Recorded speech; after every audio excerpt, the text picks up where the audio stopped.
Hi Year 12s. I'm just making a quick video on text response essay topics for Like a House on Fire. Um, One thing that I want you guys to feel like you are able to do is simply just answer the topic. We've done a lot of Station 11 practice. You've been doing text response essay topics last year, the year before. Basically, for any topic, we want you to showcase your knowledge of the text. We want you to put in as many examples and as many quotes as you can. It is an opportunity where you are exploring the ideas that are outlined in the topic and you are trying to back up your opinion with as many examples as possible. So that is the purpose of it.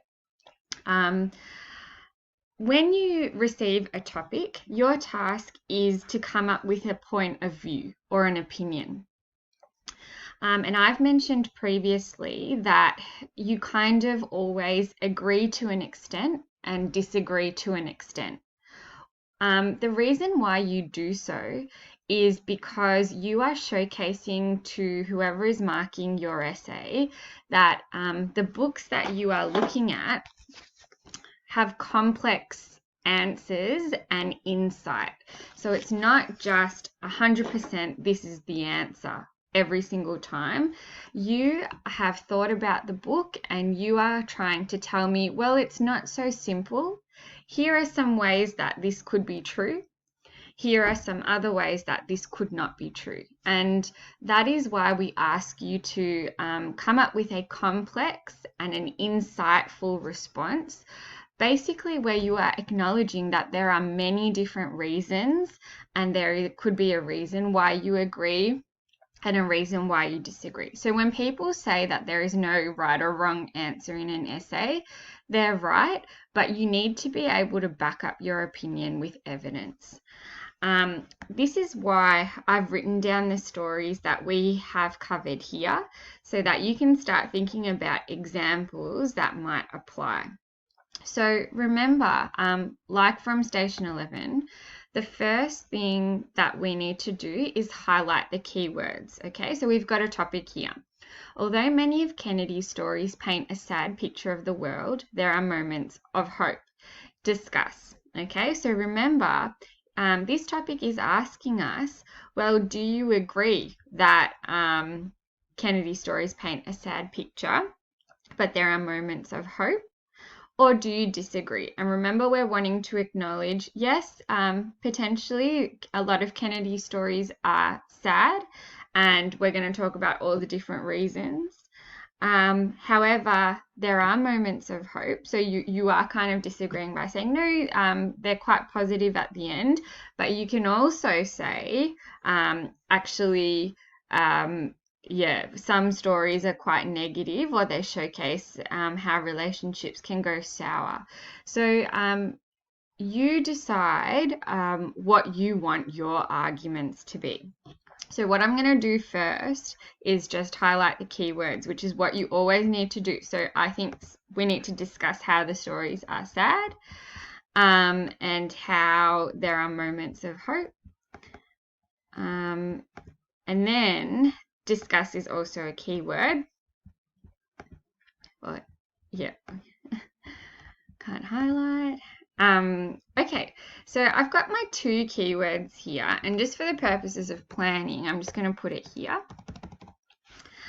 One thing about the keywords that we want to explore is the following.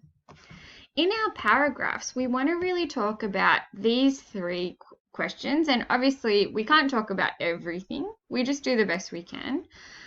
What are the causes of this sadness? What are the challenges that come with this sadness? And what are the consequences of it? Similarly with hope, what are the causes of this hope?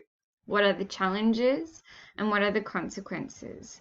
So if I'm looking at my stories and I'm looking at the causes of the conflict or the sadness that's occurring in my stories, I would say, for example, in Static,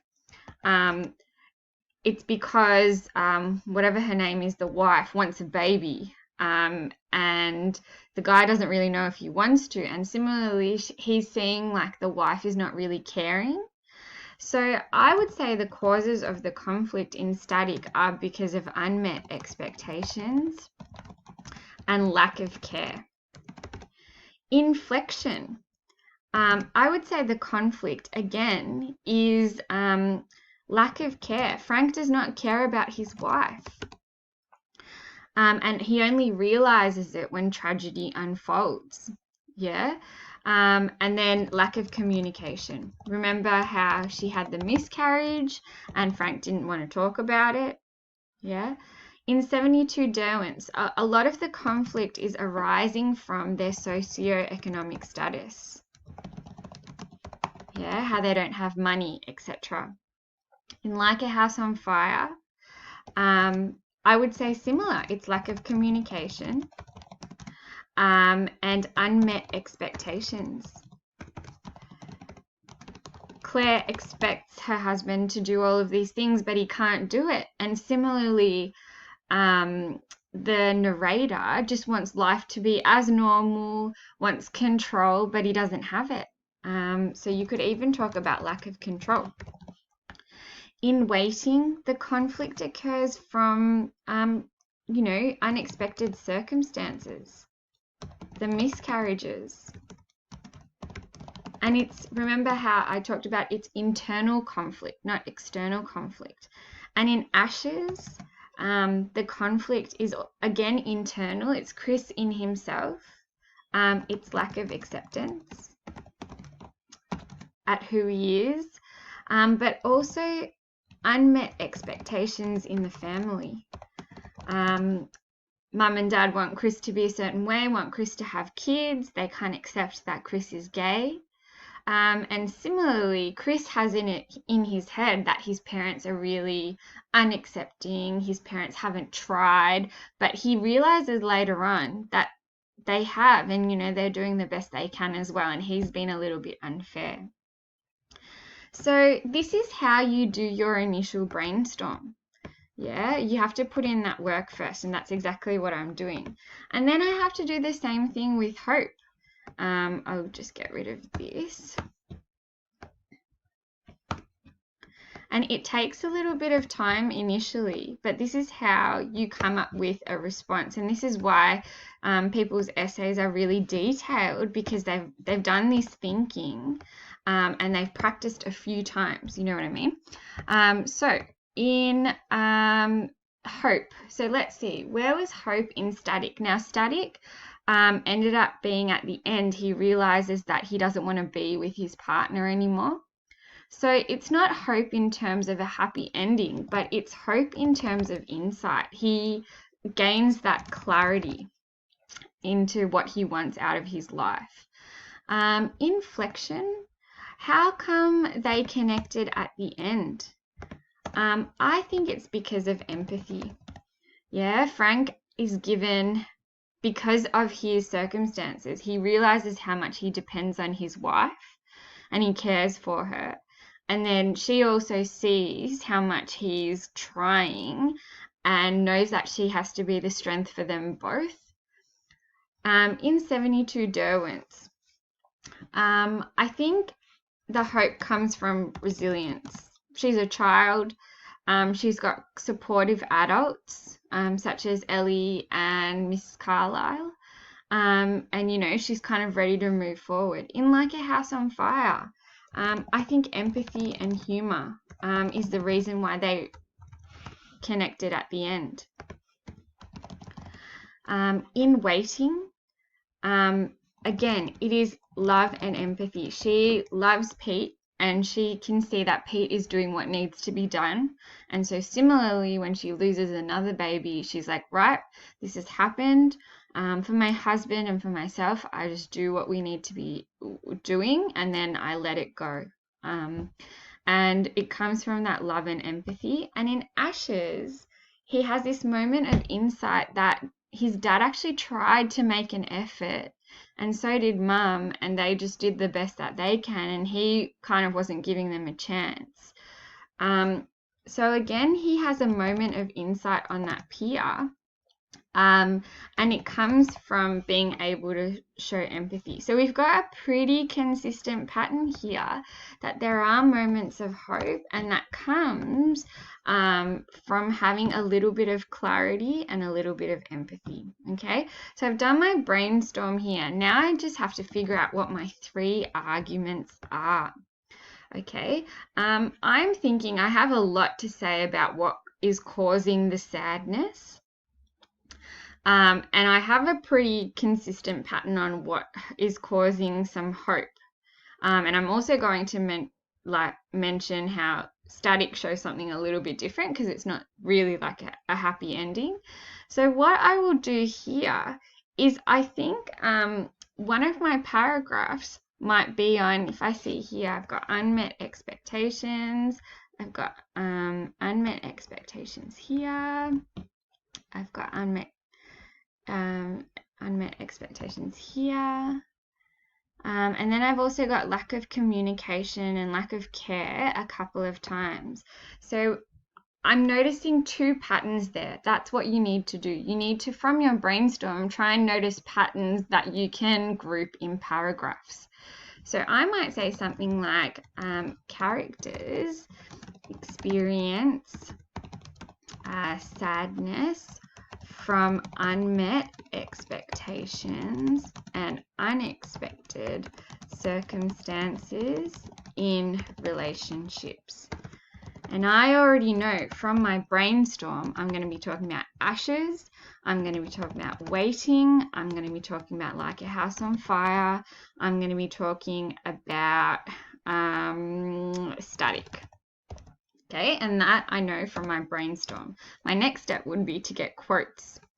And then I'm noticing my other pattern of lack of communication. So I would say lack of communication is a trigger for sadness in the stories in like a house on fire. And I would be talking about flexion. I'm going to be talking about like a house on fire. And that'll be my main ones there. And then I'm going to move on to this hope side of things. And I'm going to come up with a topic sentence to do with hope. And I'm going to say characters are able to be resilient in the face of sadness due to hope stemming from empathy and insight. Okay, that's what I've recognized to be the cause of hope: empathy, humor, and insight. Yeah, and I can talk about all of those stories in that paragraph. So I hope you can see that I have addressed how Kennedy's stories paint a sad picture. I'm going to address that in 2 paragraphs, and how Kennedy's stories have addressed moments of hope. Okay, now one thing I want to point out here is, you know how I mentioned at the start we need to somewhat agree and disagree with the topic? I have done this topic slightly differently in that I have pretty much agreed, but I have shown the different ways, the different causes of the sadness and the different causes of the hope. And you can even explore the consequences of the sadness and consequences of the hope. So although I haven't gone in the direction of agree, disagree, I have instead explored the topic in different ways. Remember, I said the purpose of our agreeing and disagreeing is to show to the examiners that we have a complex and an insightful understanding. But that can actually be achieved by exploring the different causes and the different consequences of those keywords as well. You are still meeting the topic brief, okay? So some topics, especially in Like a House on Fire, will lend itself more to exploring the various causes and consequences of the keywords, and you use that to plan your paragraph. Okay, let's see how we are going for time.